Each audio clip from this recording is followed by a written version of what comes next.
हमारे यहाँ की महिलाओं को देखो, जब चाहे पुरुष बदल लेती है, औरत और पुरुष के गले में हाथ डालकर घूमती है, पुरुषों जैसे कपड़े पहनती है, बिल्कुल स्वतंत्र है, उसे कोई बंदिश नहीं है। तो विनोबा भावे ने कितनी सुंदर बात कही कि हमारे यहाँ की नारी वास्तव में उसका अपना घर होता है, परिवार होता है, उसका अधिकार होता है। पुरुष जिंदगी भर कमाए लेकिन वो 1 मिनट में 7वें फेरे में सेठानी कहलाने लगती है। वो वकील हो वो वकीलनी कहलाने लगती है। वो डॉक्टर हो तो उसे डॉक्टरनी का उपाधि अपने आप मिल जाती है। वो डॉक्टरनी कहलाने लगती है क्योंकि हमारे भारत में तो उसे अपने आप अधिकार मिल जाते हैं। और रही बात तुमने कहा 6 मीटर साड़ी में लिपट कर रह जाती है, हमारे यहाँ की नारियों के अंदर शालीनता है। उसको पता है कि उसके सील की, उसके चरित्र की रक्षा कैसे करनी है, इसलिए वो साड़ियाँ पहनती है। और साड़ियाँ नहीं पहनती, जब वो श्रृंगार करती है शुद्ध और सात्विक तो देवियों को मात करती है। जब वो आराधना करती है तो देवों के आसन कंपायमान कर देती है, अपने पति को मौत के मुंह से बचा लेती है, सोमा की तरह और सत्यवती की तरह। और कहते हैं कि हमारे यहाँ की नारियाँ, तुमने कहा वस्त्र नहीं होते, हमारे यहाँ पुरुष जैसे वस्त्र पहनती है। अरे जिस पे अपने कपड़े नहीं हो वो दूसरे की कपड़े पहने।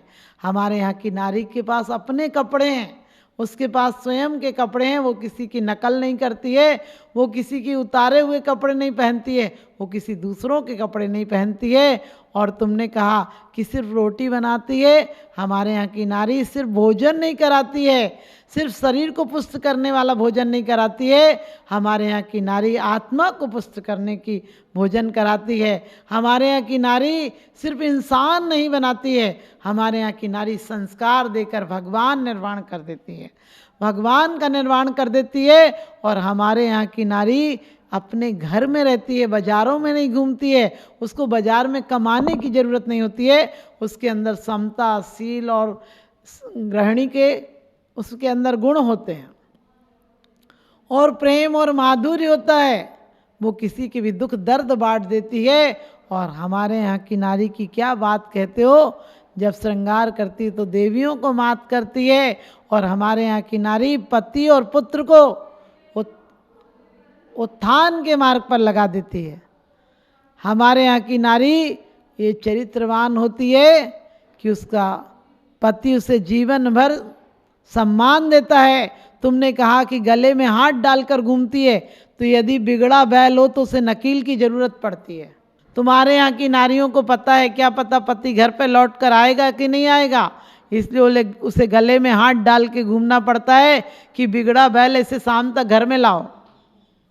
हमारे यहाँ की नारियाँ, उसे पता है पुरुषों के साथ घूमने की कोई ज़रूरत नहीं है, वो प्रेम के धागे से ऐसी बंधी है कि वो शाम को उसका पति घर ही लौट कर आएगा और जो लाएगा वो अपनी पत्नी को सानंद सौंप देगा। उसे पता है कि उसकी पत्नी किस प्रकार से घर को चलाती है, उसकी पत्नी कैसे सम्मान दिलाती है, उसकी पत्नी नारी के गौरव को बढ़ाती है।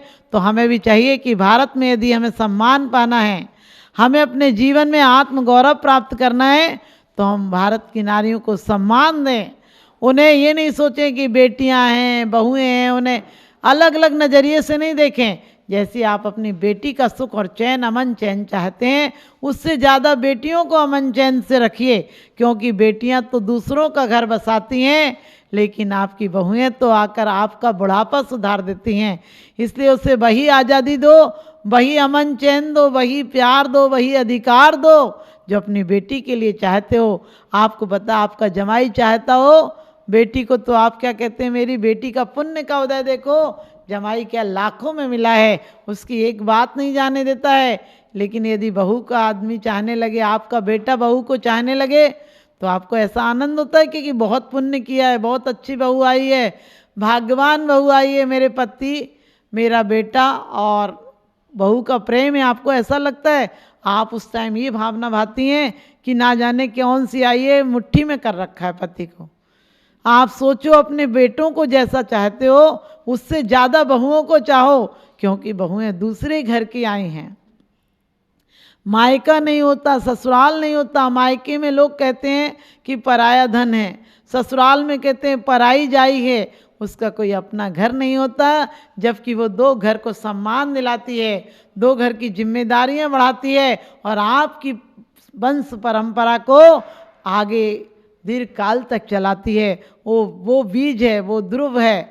और कहती है वो केंद्र है कि नारी यदि सुंदर हो, नारी का कभी अपमान नहीं करना चाहिए, नारी को सम्मान देना चाहिए। चिड़ियों की तरह लड़कियां हैं मगर पंख नहीं होते। मायका भी होता है, ससुराल भी होता है, लेकिन अपना घर नहीं होता। घर कोई नहीं कहता कि इसका घर है। और मैं कहती हूँ जिस दिन नारी को सम्मान मिल जाएगा, यदि नारी दुर्भाग्यपूर्ण अपने जीवन को मानेगी, नारी निराश रहेगी जीवन से, तो उत्साहित संतान कहाँ से देगी आपको? आप उसे अधिकार दीजिए। आप लोग कहते हैं हमारे मरने के बाद सब इसका है। मैं कहती हूँ मरने के बाद क्यों कहती हूँ, उसका भी बुढ़ापा आ जाएगा। जब तक तुम मरोगे तब तक सोचो कि नहीं बेटा तुम्हारी उम्र है, तुम खूब खाओ खेलो, अपने घर में गुलदस्तों की तरह रखो बेटियों और बहुओं को, तो आपके घर सुगंध फैलेगी। आपके घर का सौरभ आपके देश और राष्ट्र को सम्मान दिला सकता है। तो आप लोग भी अपने जीवन में, नारी के जीवन में हमेशा हर पहलू पर उसे सम्मान दीजिए।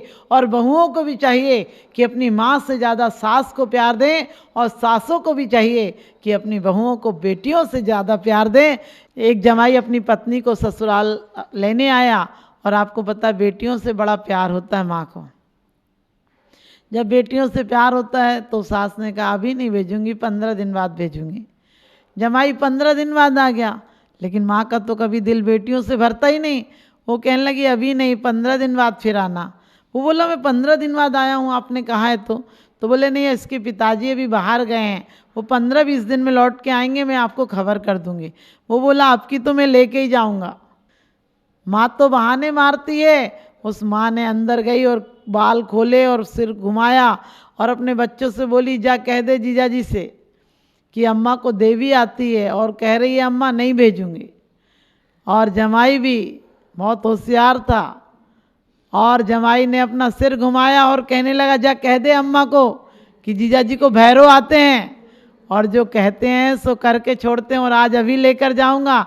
उसने पत्नी का हाथ पकड़ा और गाड़ी में बोला बैठ जा, अब चल चुपचाप, तेरी माँ का नाटक बहुत हो लिया।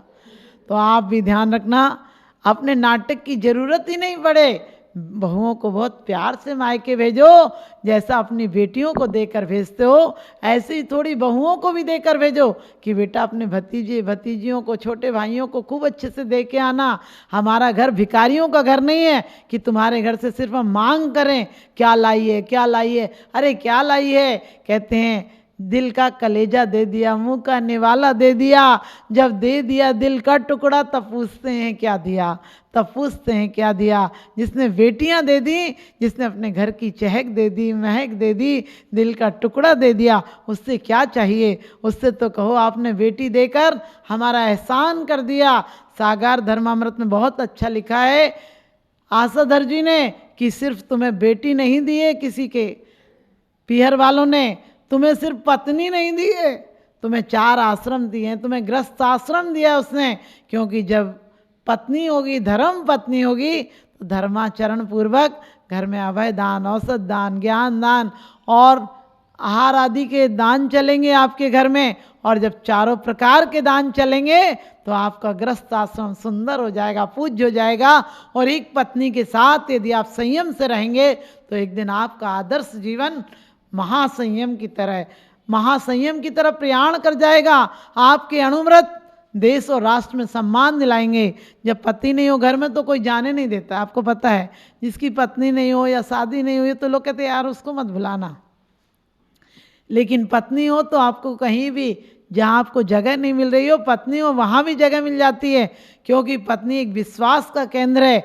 पत्नी को देखते ही लोग कहते हैं नहीं उनकी पत्नी है, साथ में कोई दिक्कत नहीं, उन्हें रोक सकते हैं।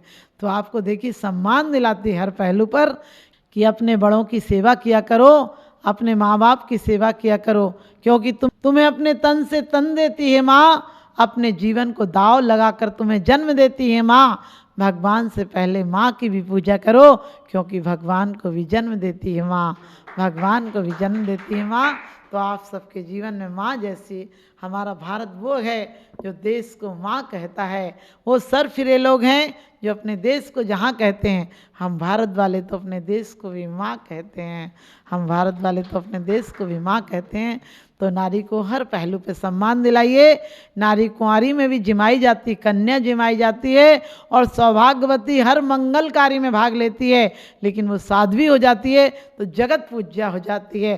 तो अपनी बेटियों को तीनों सम्मान दिलाइए। आपको पता है सतियों के इतने चबूतरे मिलेंगे, लेकिन सत्ता का एक भी चबूतरा नहीं मिलेगा, क्योंकि सती स्त्रियां, पतिव्रता स्त्रियां हर व्यवहार, हर त्योहार पति की मंगल कामना के लिए करती हैं। और उनके द्वारा मंगल भावना से यदि दाम्पत्य जीवन जिया जाए तो उसके बीच में जो पुत्र और या पुत्रियां पैदा होती हैं वो एक आदर्श देश को, आदर्श राष्ट्र को, आदर्श धर्म को जन्म दे सकती हैं। तो हमारा देश महान बने। और ये नारी सम्मान का दिवस या नारी गौरव का दिवस, वास्तव में नारी गौरव और नारी दिवस जो है सिर्फ नाम से नहीं, हम नारियों को सम्मान देकर, एक सही दिशा देकर, उन्हें सही चारित्रिक ओर पर बढ़ाकर हमें उनके जीवन में संयम लाना है। और जो आज की नारी स्खलित हो रही है, नारी पथ दलित हो रही है, उसको बचाना है, तो हमारा देश बच सकेगा और आप सब के जीवन सुखमय बन सकेगा। आप नारी को सम्मान दें और नारी अपने परिवार में स्वच्छंद होकर नहीं जिए, स्वतंत्र होकर जिए, आत्मसम्मान की तरफ स्वतंत्र हो, लेकिन परिवार से हटकर सड़कों का सामान न बन जाए। ऐसी आप सबको आशीर्वाद है। हो सके तो स्वर्ग का अधिकारी बने और नारियां स्वर्ग तक जा सकती हैं। तो आप सब स्वर्ग जाएं और जीवन में स्वर्ग बनाएं। मर के स्वर्ग नहीं जाएंगे, हम जीते जी जमीन को स्वर्ग बनाएंगे। वो एक अधिकार है तो सिर्फ नारी को है।